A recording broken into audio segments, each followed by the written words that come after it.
I just want to mention the D-Type. You know, it's a beautiful car. This is a short nose, of course.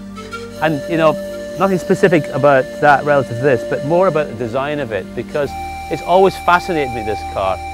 It's born out of an era when aerodynamics were deemed to be very fluid looking and very soft, and air would flow around the car in a very kind of natural way.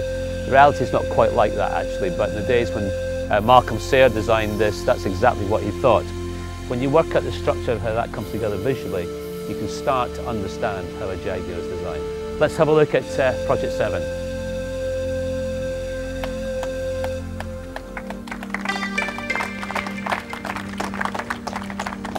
So the first thing you'll see is the air dam at the front. It's quite different from the original one.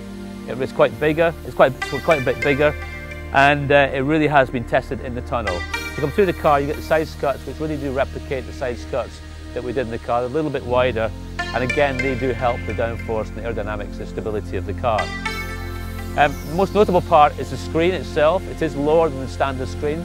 It's 140 millimeters lower down the surface of the glass, which equates to about 30 or 40 millimeters in height. And then, of course, you get to the back, you've got this lovely fairing, which is clearly reminiscent of the D-Type.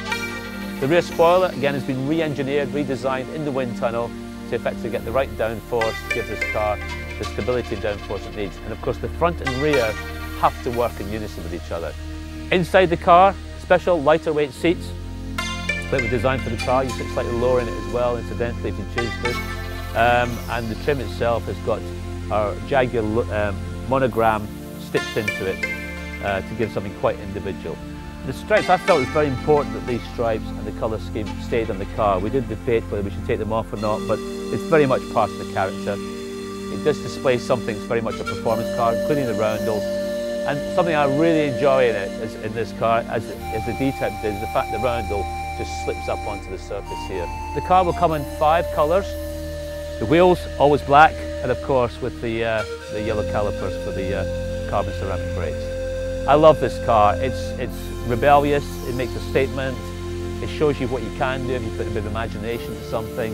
And I think with John's new department, we're going to do a lot more stuff like this. But this is the first of a great journey for us, and as I say, I'm very proud of it. The team are very proud of it.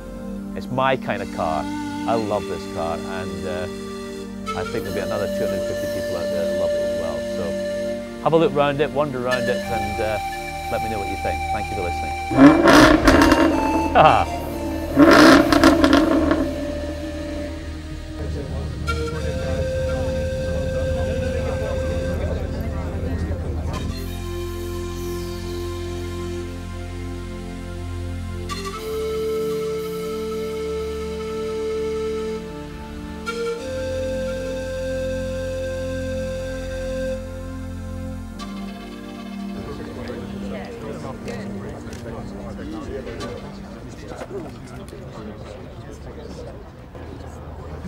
It's got a story, hasn't it? It has, yeah. And I think stories are really important.